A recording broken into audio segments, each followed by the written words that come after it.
So God never changes. Thank God that he never changes. However, our relationship with him does. God is always leading you, and God is always leading me, but he will lead me through different things in different seasons. And it doesn't mean he's changed. It doesn't mean that he's less faithful. It doesn't mean that he's forgotten. It doesn't mean that he's punishing me. But God leads me in different ways, in different seasons. I had a conversation about this very thing with my kids. I haven't had this conversation with Abby yet because it's a conversation that I had with Elijah when he became a teenager and Graham when he became a teenager, and I'll have it with Abby here soon as well, so you can get it early. Abby, I said, hey, I love you, but I want to talk to you a little bit about how our relationship is going to change as you grow and mature and you want more freedom. So I established something, and I don't know if this is good or not. Maybe I can improve it before I get it to Abby, and I can practice on the boys and then get it right on her. They already pick on me that she gets all of the benefits of my inexperience being worked out on them, and now I am a much better dad for her. But this is what I said, and y'all tell me if you think this is good or not. I said, my love for you is set. I'm your dad if you get hooked on drugs or if you get a diploma. I'm your dad if you come home and you have to tell me the worst news ever. I'm your dad. I love you. I can't stop loving you. Even if I want to, I can't stop loving you. It's like sometimes I try to not love you and it just boomerangs back. So that is set. And if there is a level of my love for you, it's like level 11. It's not even 10. It's like level 11. I love you. I love you more than I should love you. That's why sometimes I don't even see things that are wrong with you because I love you too much to see it. And that's why sometimes you get on my last nerve because I love you so much.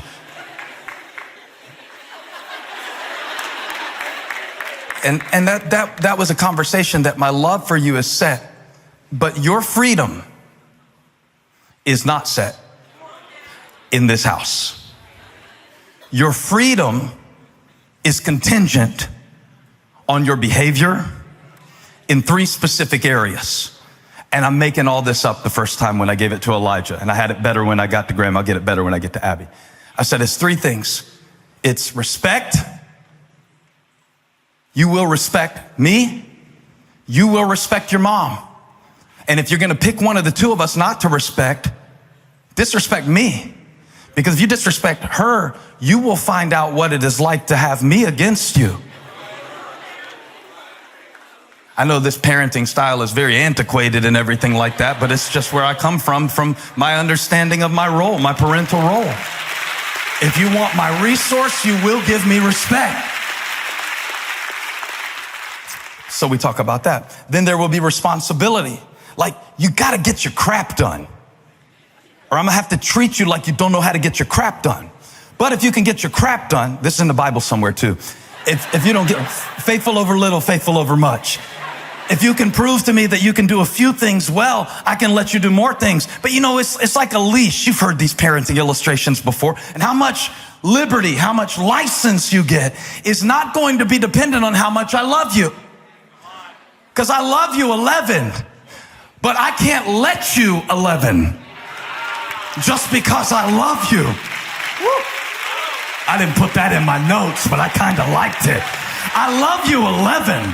My love won't leave, but your privileges, your permissions, your liberty, and your license depend on 3 things, and it's respect, and it's responsibility, and most of all, it's trust. If I can't trust you, I can love you, but I can't let you just because I love you. I've got to be able to trust you some.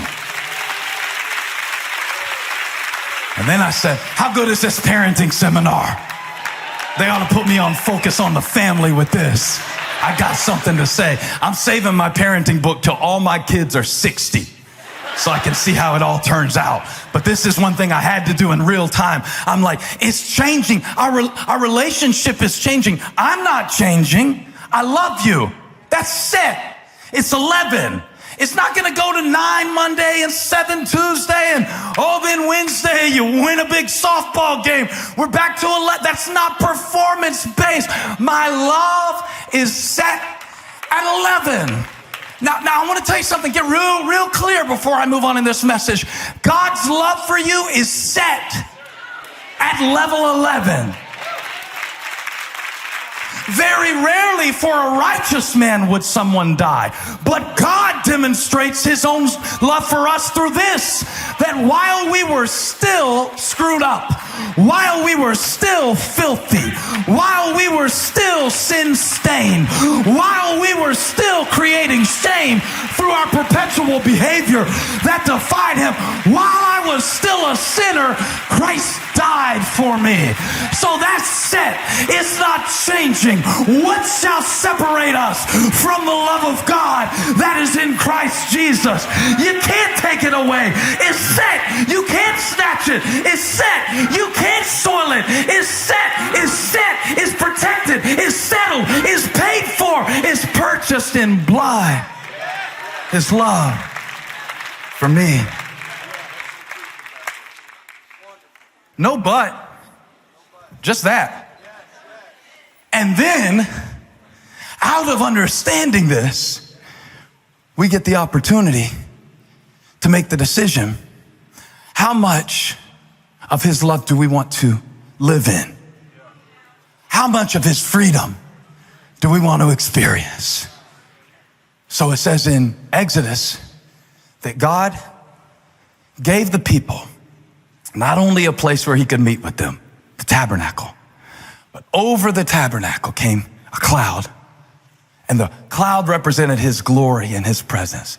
Let me show you something so cool. I know you'll like this because I loved it when I saw it.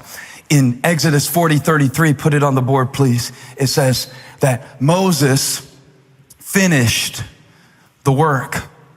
You see that? Moses finished the work. Everybody say, so Moses finished. Go to verse 34. Well, this blessed me. It said, the Lord filled. Then the cloud covered the tent of meeting, and the glory of the Lord filled the tabernacle. So let's put those two together. Ready? So Moses finished, the Lord filled. Stop asking God to fill stuff that you won't finish. God doesn't bless good intentions. God doesn't bless your to-do list. He blesses your done stuff that you push through. Now, what does that have to do with restriction?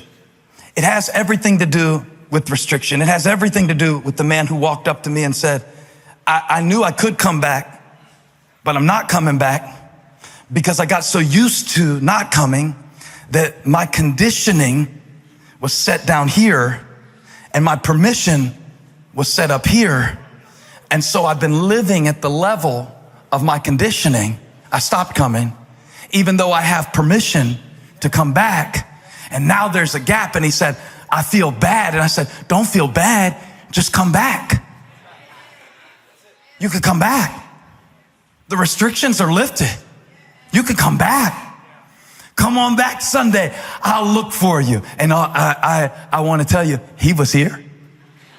Boy, I preached to that man that Sunday. I did good too. He sat right center. I guess he got here early, and I never said a word about him, but I preached to him because he was here. And nothing changed about the situation, only his decision.